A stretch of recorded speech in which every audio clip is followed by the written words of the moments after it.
중요한 질문을 주님께 했습니다.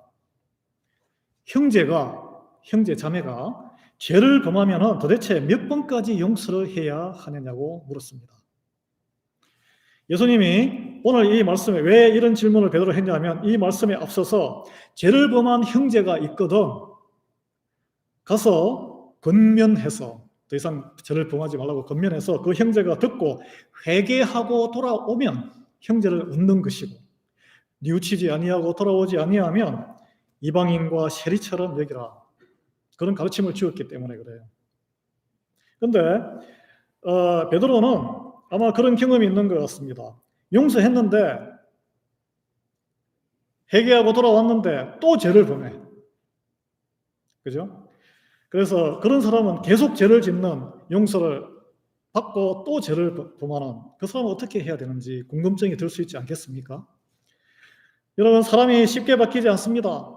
했던 잘못 용서를 빌고 용서받고 내가 다시는 태도를 고치겠습니다 하고 다시 또 반복하는 경향이 있어요.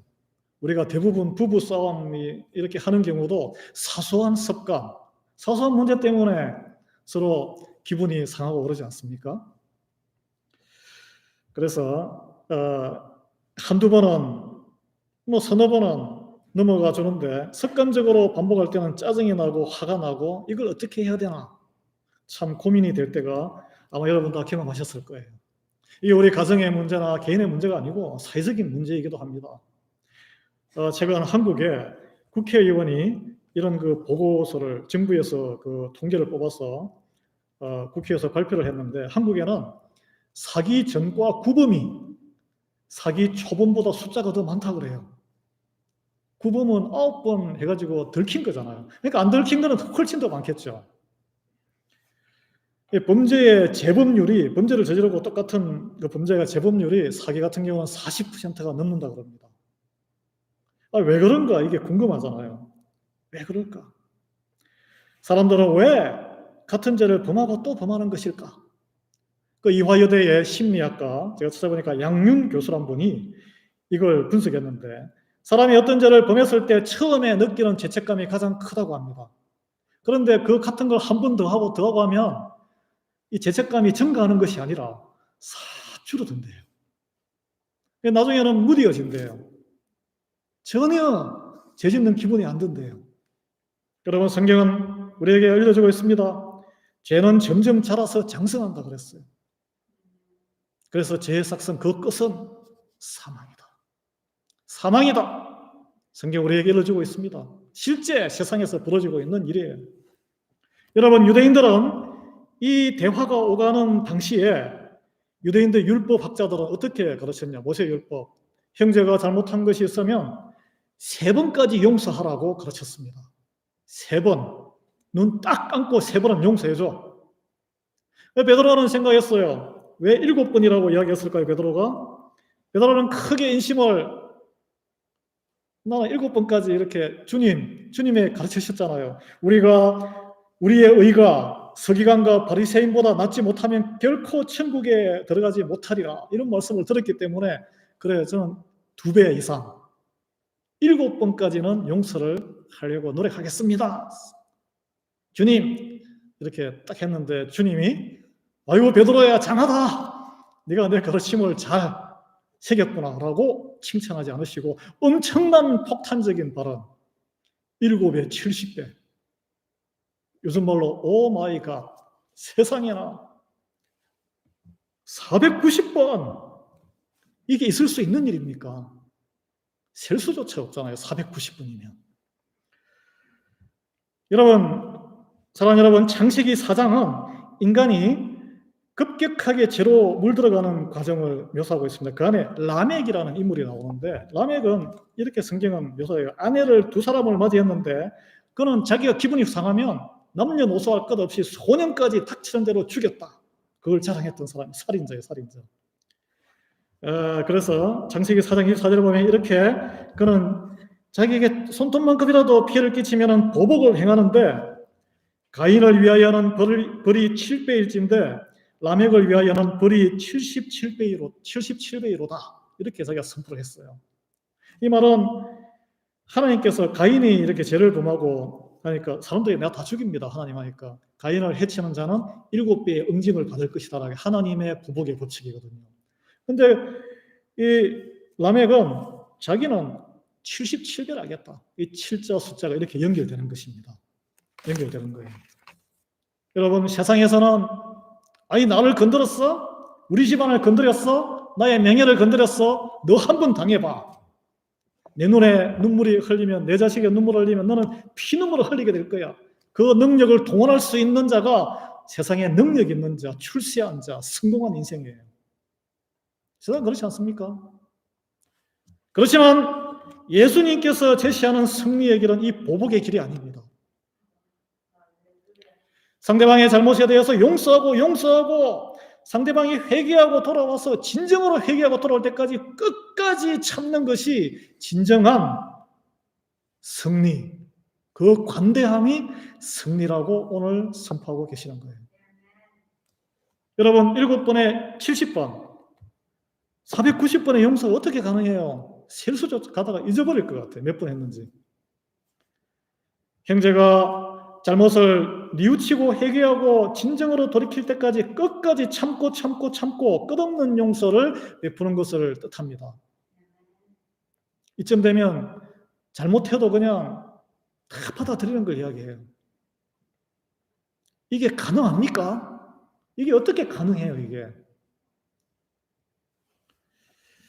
예수님은 오늘 종들의 빚을 결산하는 임금의 비유, 복수형이다, 종들. 그 임금의 비유로 이것이 어떻게 가능한지를 설명하고 있습니다. 세상에서는 도저히 있을 수 없는 일이지만 하나님 나라에서는 이것이 가능하다는 것을 우리에게 말해주고 있는 거예요. 그래서 오늘 비유에 드러나는 이 불가능이 가능한 하나님 나라 천국은 어떤 모습인가? 이걸 살펴보고자 합니다. 23절을 읽어보면 그러므로 천국은 그 종들과 결산하려 하던 어떤 임금과 같으니, 임금은 하나님이시고 주인이시죠. 첫째, 하나님 나라는 구제불능한 빚쟁이를 살려주시는 임금이 계신 곳입니다. 여러분, 우리가 믿는 복음의 핵심은 예수님으로 말미암아 그분을 믿음으로 죄사함을 받은 것이 복음의 핵심입니다. 믿으시죠? 그러기 위해서는 우리가 사전 전제가 죄인이라는 것을 깨닫는 거예요. 내가 죄인이다. 로마서 3장 10절은 의인은 없나니 하나도 없으며 3장 23절 모든 사람이 죄를 범하였음에 하나님의 영광에 이르지 못하더니 6장 23절 죄의 싹은 사망이다 라고 했습니다. 반면에 의의 싹, 죄가 싹 씻겨진 그런 상태, 영원한 생명이다. 이 성경의 약속이에요. 우리는 죄값을 갚을 수 없었지만 예수 그리스도가 대신 갚아서 우리가 살아나게 되었다는 것이 복음이에요, 복음. 우리가 믿는 믿음이에요. 예수 그리스도가 우리의 죄값을 대신 갚은 것은 하나님이 우리의 죄를 아무런 우리가 지불할 것 없이 그분이 대신 갚으셨기 때문에 대가 없이 우리를 용서하셨기 때문이에요. 누가 용서했기 때문에? 하나님이 용서했기 때문에. 우리의 뉘우침이 없이도 이미 용서를 먼저 하셨어요. 그렇지만 용서를 했지만 뉘우치고 돌아오기를 기다리고 계신 거예요. 그 대가 없는 용서를 우리는 은혜라고 합니다. 은혜. 오늘 주님의 빚 한감 비유에서 그 과정이 잘 설명되고 있어요. 여러 종들 중에 어마무시한 금액을 빚을 지고 있던 종이 있었어요. 10,000달란트라고 나오는데 당시에 만은 숫자 중에 가장 큰 숫자고 달란트는 1년치의 연봉을 뜻하는 하여튼 그 화폐 단위 중에는 가장 큰 화폐 단위입니다. 여러분 1만 달란트가 얼마 정도냐 하면 1년치 연봉보다 더 많은 게 달란트예요, 사실은. 왜냐하면 제가 찾아보니까 그 당시에 이 유대 지방과 사마리아와 이두메라고 하는 이스라엘 영토 전체에 1년에 거둔 세금의 총액이 600달란트였습니다. 600달란트. 그러면 1만 달란트면 20년어치의 그 지역 국가의 이스라엘 국가의 세금의 총수입하고 맞먹어요. 이 엄청난 금액을 빚을 지고 있다고 하니 이 사람도 만만치 않은 사람이죠. 도대체 무슨 일을 했길래? 여러분, 빚이 아무리 많아도 계속 돌려막아서 지불 기한을 연기할 수만 있다면 파산을 피할 수 있어요. 그렇잖아요. 여기서 메꿔서 여기 카드 돌려막기 하듯이. 그렇지만 24절에 보면 결산할 때에 라는 표현이 나옵니다. 결산할 때가 있다는, 결산. 마감 시간이 있음을 이야기합니다. 이 단어는 수확을 거두어들이다, 계산을 한다는 뜻인데 성경에서는 이 단어가 잘잘못을 가리고 결정을 내리는 심판의 시간을 말합니다. 모든 빚은 상한 마감일이 있어요. 그 마감일을 연장을 해주거나 아니면 다른 데서 누가 돈을 넣어줘야 파산을 안 해요. 이 결산의 시기에 심판의 권세를 가진 자가 있다는 거예요. 그 오늘 임금으로 묘사된 하나님이십니다. 결산의 때에 감당하기 힘든 1만 달란트 빚진 자가 끌려왔어요. 이제 돈 내놔. 빚 청산하자. 그에게 갚을 능력이 없었습니다. 판결이 떨어졌습니다. 너 있는 거 다 팔아. 없어? 너 몸하고 네 아내, 너 자녀까지 몸이라도 팔아가지고 몸 팔면 어떻게 돼요? 노예로 전락합니다. 그의 가족은 노예로 이거는 고대사회에서 흔한 일이었어요. 빚을 못 갚으면 노예로 몸값을 지불하게 됩니다. 그래서 그는 강구했어요. 강구한 내용이 특이해요. 내게 참으소서 다 갚으리이다. 이 참으란 말은 분노하지 마시고 시간을 조금만 더 주세요. 참아주십시오. 마감 시간을 연장시켜 주십시오. 이런 뜻입니다. 이 오래 참음. 사랑은 오래 참고 사랑의 첫 번째 항목입니다. 하나님께서 참지 않으시면 우리 다 죽었어요, 벌써. 세상이 끝나지 않는 것은 하나님이 이 불순종하는 저와 이 세상의 모든 사람들 지금 심판하지 아니하시고 돌이킬 기회의 문을 열고 계신 거예요. 돌아오기를 기다리고 계신 거예요. 그래서 오래 참으심의 사랑으로 기회가 아직 살아남아 있는 것입니다. 그래서 이 종은 이제 깨달았어요. 아, 이 임금이 오래 참지 않으면 나는 이미 죽은 목숨이구나. 더 이상 기회는 없구나. 그래서 바짓가랑이를 붙잡고 매달렸겠죠. 다 갚겠어? 어떻게 다 갚아? 이거 거짓말 한 거예요, 거짓말. 모르겠습니까, 주인이? 다 갚을 능력이 있으면 벌써 갚았겠죠, 부분적으로. 일단 살고 보자. 주인이 그걸 모르겠어요. 우리도 그래요. 제가 들통나면은, 쟤는 꽉꽉 숨기고 있다가 들통나면은 일단은 면피하기에 바쁘잖아요. 핑계대기에 바쁩니다. 우리의 모습이에요. 하나님은 이런 우리의 연약한 모습을 다 아세요. 하나님께서는 오래 참으실 뿐 아니라 나아가서 긍휼이 풍성하신 분입니다. 긍휼, 사랑, 자비. 긍휼에는 용서함이 포함돼요. 오래 참으심으로 그 종이 돈을 갚기를 기다리는데 이걸 심판을 탁 끝내야 되는데 그걸 유예하시는데 그치지 않고 불쌍히 여기셨어요. 이 모습을 간절하게 매달리니까 천문학적인 그 빚을 탕감해 줬어요. 이런 놀라운 일이 아무런 대가도 없이 여러분 이 종의 입장에서 얼마나 횡재를 했습니까? 이런 횡재가 매달려서 간절하게 매달렸을 뿐인데 주인이 불쌍히 여겼다는 표현의 이 불쌍한 모습을 보고 이 표현은 원래 원어였듯이 창자가 끊어지도록 아프고 안타깝고 측은히 여겼다. 저는 이 모습이 우리 부모님들이 자녀를, 아들을, 딸을 보면서 가끔씩 느끼는 감정이라고 생각해요. 저도 아들이 대학교에 있는데 어제 탁 보니까 밤 12시가 다 돼서 기숙사에 있지 않고 어디 가서 일을 하고 있더라고요. 그래서 추정컨대 가스스테이션 이런 데 그래서 마음이 막 창자가 끊어지듯이 막 야, 내가 부모가 제대로 서포트를 못했어 얘가 이 밤중에 일하나 안전을 위해서 기도했는데 이 창자가 끊어지도록 아프게 안타깝게 여기는 이 부모가 자녀를 사랑하는 마음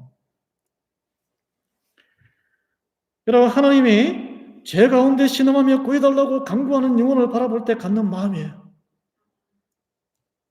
마태복음 9장 36절에 예수님이 무리를 보시고 불쌍히 여기시니 이는 그들이 목자 없는 양과 같이 고생하며 기진함이라. 여기에 불쌍히 여겼다는 이 말씀이 같은 말씀입니다.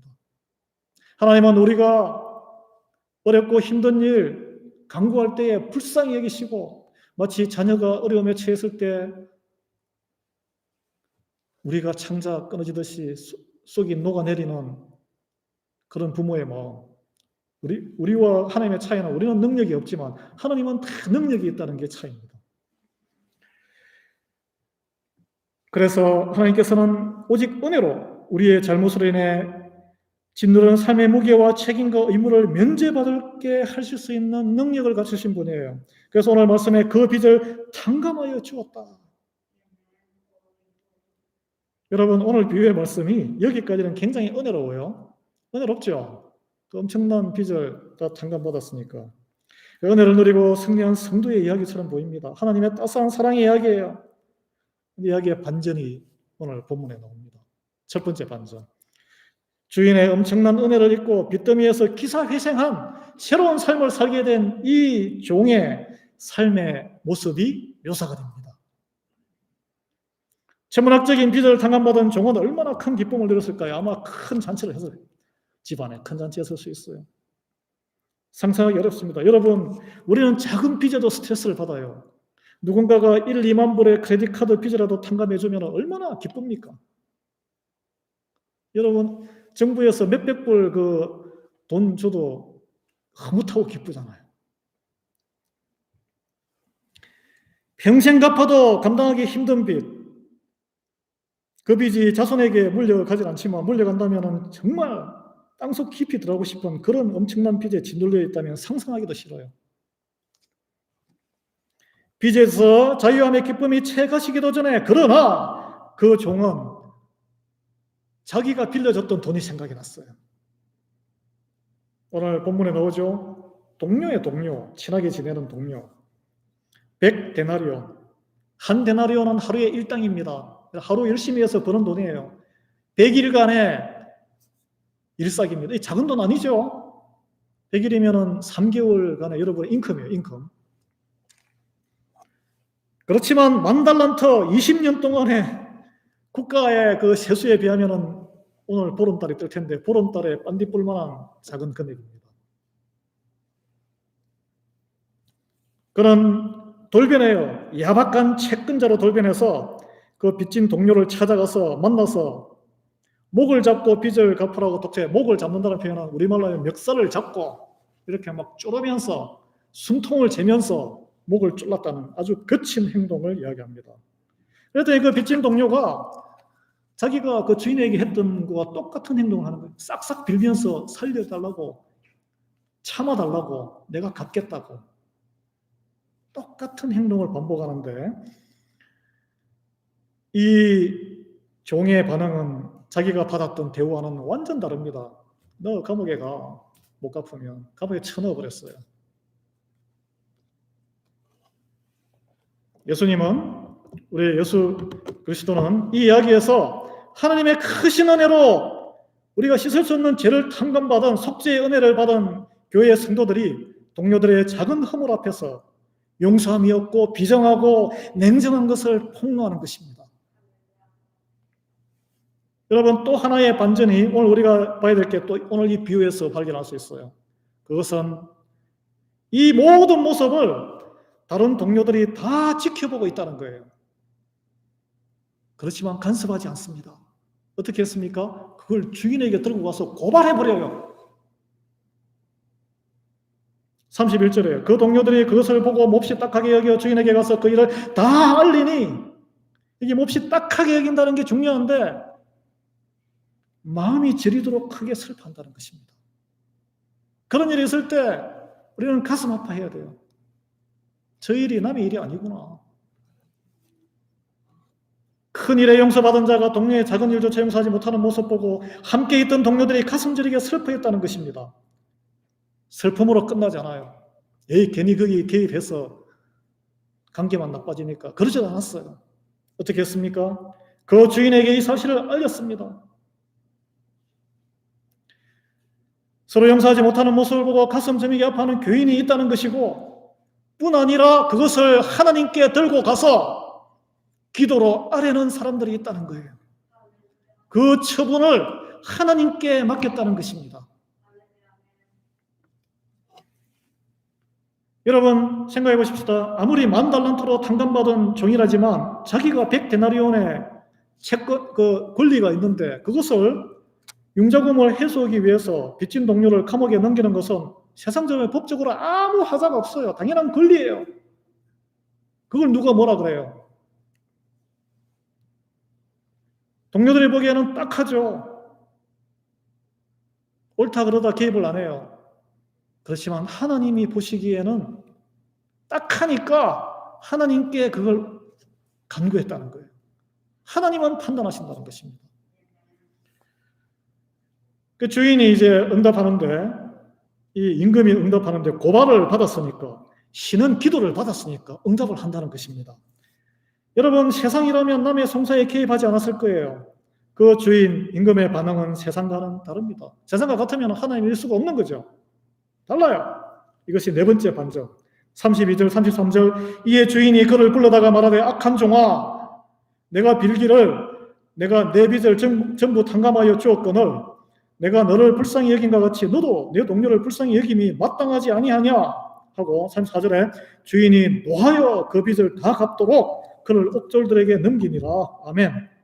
결론은 뭐예요? 빚 탕감했던 게 무효화가 되어버렸습니다. 취소돼 버렸어요. 여러분, 형제를 용서하지 못할 때 우리에게 주어진 대속의 은혜는 취소될 수 있다는 것입니다. 무슨 말씀이에요 이게? 형제를 용서하는 문제는 나 자신의 구원의 문제와 직접 연결되는 중요한 것임을 오늘 성경 본문은 우리에게 일깨워주고 있습니다. 여러분, 또 나아가서 오늘 본문은 우리가 하나님께 용서받고 구원받은 증거가 다른 사람을 용서함으로써 드러나게 된다는 것을 이야기하고 있어요. 여러분, 그렇지만 이 종의 입장에서 보면은 이 경천동지할 깜짝 놀랄 일일 수도 있어요. 이 종의 입장에서 한번 보겠습니다.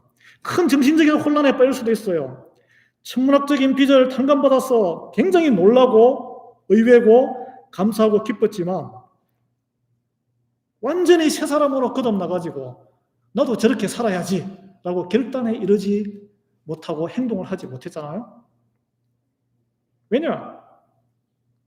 그 주인이 너도 가서 빚을 네가 갖고 있는 빚을 다 탕감해라.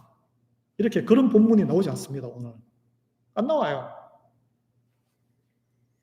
그리고 내가 받아낼 권리가 있는 빚을 내가 왜 탕감해줘야 하지? 평상시에 과거에 생각하던 습관이 그대로 연결되는 거예요. 지금 주인은 주인이고 나는 내 인생에 따르고 주인은 임금이니까 돈도 많으시고 나는 뭐 몇 푼 없는데 그렇게 생각할 수도 있죠.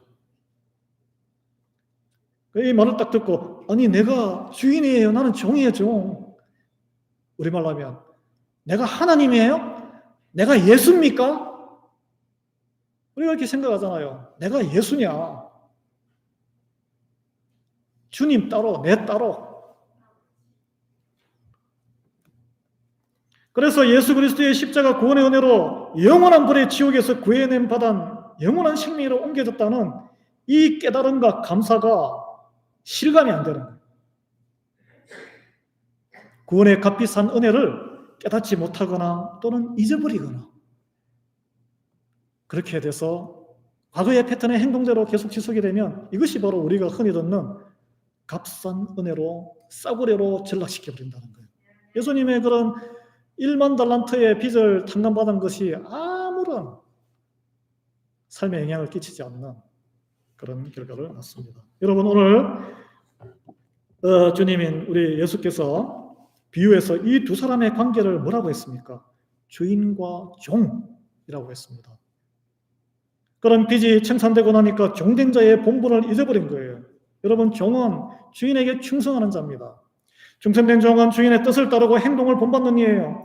이 종은 주인의 뜻을 제대로 읽지도 못했고 따르지도 못했습니다. 효자는 부모님의 말씀도 잘 따르지만 부모님이 하는 행실을 보고 따라하는 자가 진정한 자녀예요. 그렇게 성장하지 않습니까? 이 종은 그 주인이 한 행실을 따라 행했어야 되는 거예요, 사실은. 충성된 종이에요. 주인과는 완전 다른 엇박자 선택과 행실을 했어요. 그래서 주인이 그를 일러 한마디로 악한 종이라고 칭하고 크게 분노했어요. 악한 종은 주인에게 충성하지 않고 내 생각과 내 길을 걸어가는 사람입니다. 성경은 이런 이들을 불순종하느니 배교자, 믿음을 버리니 하나님이 없는 멸망하는 인생이라고 했어요. 여러분, 악한 종은 주인의 뜻과 명령을 지키지 않는 종이고 주인의 은혜를 망각하는 이고 심판의 때에 준비되지 않은 자이며 오늘 본문에서는 그 증거로 다른 사람을 손톱만큼도 용서하지 못하는 사람입니다. 마태복음 6장 14절 15절에 우리 주님은 더 직설적으로 가르치셨어요. 너희가 사람의 잘못을 용서하면 너희 하늘 아버지께서도 너희 잘못을 용서하려니와 너희가 사람의 잘못을 용서하지 아니하면 너희 아버지께서도 너희 잘못을 용서하지 아니하시리라. 용서 이미 했는데 걷어가버린다는 겁니다.